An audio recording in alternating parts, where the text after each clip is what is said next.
बड़ा इंटरव्यू आ गया जिसने दुनिया को हिला दिया। घर में घुसकर मारे।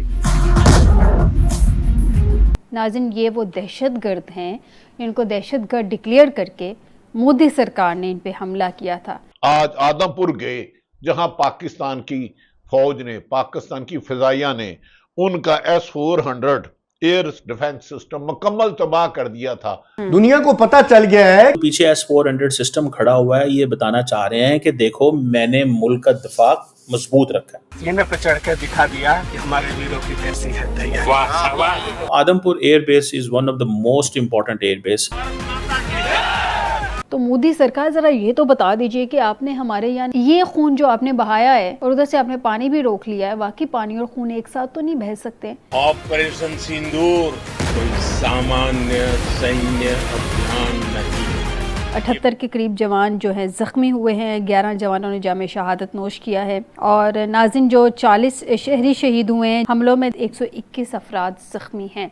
सीसा पलाई दीवार में पाकिस्तान के 11 फौज के एयरफोर्स के अफसरान शहीद हुए। भारत की ओर नजर उठाने का एक ही अंजाम होगा, तबाही। ये नया भारत है। उन्होंने कुछ इस तरह की बातें की कि टेरर और टॉक एक साथ नहीं हो सकती। हेलो दोस्तों, नमस्कार। राज समाचार में आप सभी का स्वागत है। दोस्तों भारत से लुटे पड़े पाकिस्तान को प्रधानमंत्री मोदी ने एक बार फिर बड़ा झटका दे दिया है।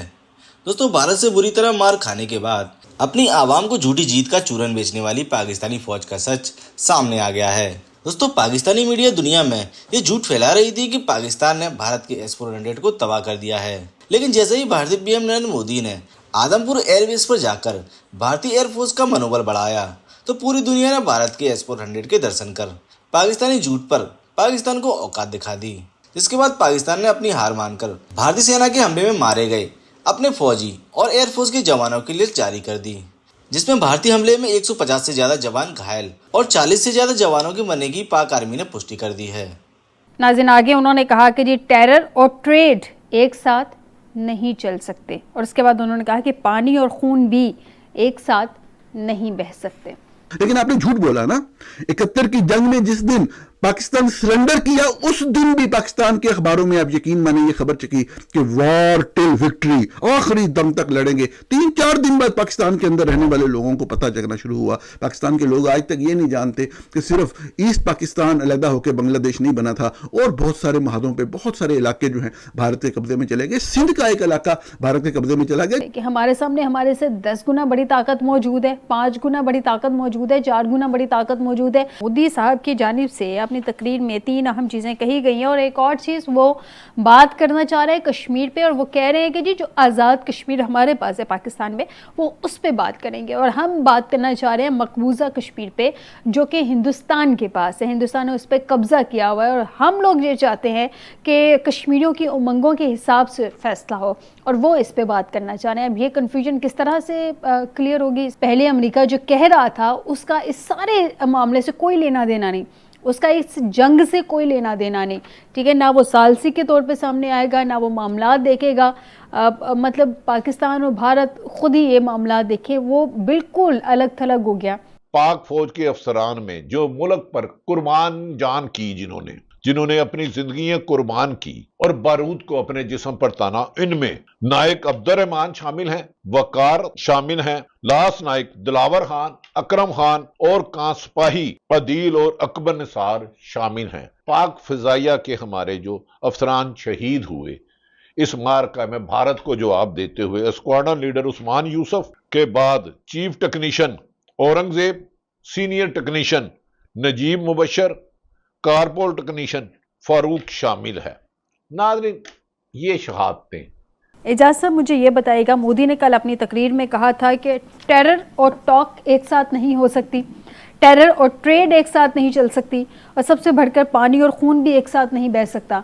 इसका मतलब क्या है? ये इंडस वाटर ट्रीटी इनके इस पे वो उसको बहाल करने के इस वक्त कोई मूड में नहीं लग रहे हैं कि इन चीज़ों को वो किसी तरीके से बहाल करेंगे। अगर मुज़ाकरात की कोई बात होती है तो मेरा ख्याल है ہمیں بھی بات چیت کرنے میں کوئی مذائقہ ہمیں نہیں ہے. ہم تو پہلے دن سے جی حضرت صاحب ہم یہ پہلے کہہ رہے دن تھے سے تیار بھی کہ ہیں ہمیں جنگ کی طرف نہیں جانا, مسئلہ اور اس سے جو ہے یہ پوری اس خطے خطے کے پونے 200 ارب لوگوں کا جو ہے پونے 2 ارب لوگوں کا نقصان ہے اور اس خطے کی تہذیب کا نقصان ہے. اور اس کو میں سمجھتا ہوں کہ آپ دیکھ لیں کہ اب پوری دنیا جو ہے اس میں جتنی بھی سرحدیں ہیں وہ لائنوں کی حد تک رہ گئی ہیں, لیکن بدقسمتی ہے کہ ہماری لائن جو ہے وہاں پہ ہمیشہ یہ جو ہے سرجیکل سٹرائکس جاری رہتی ہیں اور زیادہ تر جو یہ پہل ہوتی ہے وہ بھارت کی طرف سے ہوتی ہے. ہمارا ہمسایہ اچھا نہیں ہے نا. اس کو مطلب ملٹری والی چیزوں کو چھوڑ دے, سیاچن کے حوالے سے 84 میں جھوٹ بولا گیا, 99 کے حوالے سے یہاں جھوٹ بولا جاتا رہا. کئی مہینوں کے بعد اصل خبر کا پتہ لگا پاکستانیوں کو جب 7 مئی کو حملہ کیا بھارت نے, میزائلوں کا حملہ کیا. یاد رکھیے گا میری گفتگو کا ایک پیٹرن ہے کہ میں کشمیر, چاہے وہ پاکستان کا کشمیر ہو چاہے بھارت کے کنٹرول والا کشمیر ہو, میں اس کی بات نہیں کرتا. میں ایک بات کر رہا ہوں پاکستان کے 4 شہروں پہ حملہ ہوا, مین لینڈ پاکستان کے اوپر جو ہے وہ میزائل فائر کیے گئے. یہ کیمپین چلائی گئی نا, تو اس کے اوپر میں نے سوال اٹھایا کہ لوگوں کو بے وقوف نہ بنائیں. آپ کے لوگ مارے گئے ہیں, عام شہری مارے گئے ہیں, آپ کے شہروں پہ حملہ ہوا ہے, آپ نے 4000 ارب بجٹ لیا ہوا ہے, آپ سوورینٹی وائلیٹ ہوئی ہے پاکستان کی تذلیل ہوئی ہے, آپ نے جواب لینا ہے. تو یہ سوال بنتا تھا یا نہیں بنتا تھا؟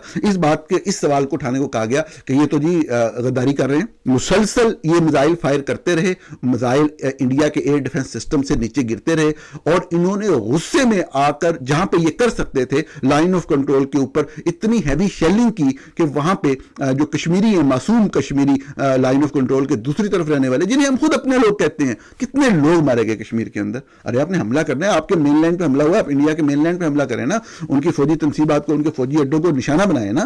یہ ہوتا ہے بدلہ. آج کی اس دنیا میں مذاق سمجھی جاتی ہیں نا. آپ یہ سمجھ رہے تھے کہ اس سے آپ کو تقسیم پیدا کر لیں گے, لیکن آپ نے میزائل فائر کیے تھے, میزائل وہ گرائے گئے امرتسر کے اندر. یہ واحد واقعہ ہے جو بھارت کے اندر ہوا. پاکستان کے اندر تو اتنے لوگ مارے گئے, آپ خود آج فیکٹس اینڈ فگر جاری کر رہے ہیں کہ ہمارے اتنے لوگ شہید ہوئے ہیں. عام سویلین کے اندر اتنے لوگ شہید, بھارت کے اندر بھی بتا دیتے کتنے ہوئے. آپ کا نقصان بھارت نے بتایا, وہ سارے فیکٹس فگر موجود ہیں آن گراؤنڈ پاکستان کے اندر موجود, لوگ ویریفائی کرتے ہیں. آپ بھی بتا دیں کون سا نقصان, کون سی بھارت کی ایسی تنصیبات ہیں جو آپ نے تباہ کیا, جو آپ کہہ رہے ہیں اپنے صحافیوں کے ذریعے آپ نے چلایا اللہ رسول کا نام لے کر کہ برہموس میزائل کی جو ذخیرہ ہے وہ تباہ ہو گیا. آپ کو یہ پتہ ہے کہ اگر ذخیرہ تباہ ہوتا کتنی تباہی آنی تھی وہاں پہ. مطلب آپ نے ایک اٹیک کیا, اس کو رپورٹ کیا گیا, جو فیکٹ تھا وہ رپورٹ کیا گیا, ہاں بھی کیا, بم گرے ہیں ادھر, دھماکہ ہوا ہے, نظر آ رہا ہے, وہ چیز رپورٹ کر دی گئی. لیکن کیا کوئی نقصان پہنچایا جس طریقے سے آپ کے اسٹریٹجیکل ایسٹس کو نقصان پہنچایا گیا؟ تو یہ سوال اٹھانا کیسے جرم ہو گیا؟ ایک شخص کہہ رہا ہے آپ کے اوپر حملہ ہوا ہے, آپ کو بھارت کو جواب دینا چاہیے, وہ غدار ہو گیا. یعنی کہ جو سرکار کا جو طاقتور جرنیلوں کا جو بیانیہ خرید لے وہ محب وطن ہے, اور جو وہ نہ خریدے وہ مطلب ہے کہ وہ غدار ہے. کمال ہو گیا. سوال کیوں نہیں اٹھایا جا سکتا؟ سوال بالکل اٹھایا جائے گا, اٹھایا جانا چاہیے, اور ہر کسی کو اٹھانا چاہیے. آپ جو بات صحیح سمجھتے ہیں آپ وہ رپورٹ کر دیں, لیکن دوسروں کے اوپر یہ بات کہنا کہ وہ بندہ جو ہے وہ فلاں کے ساتھ کر دیا ہے, فلاں اس کا آپ چینل ہی بند کر دیں, آپ اس کو یہ کر دیں,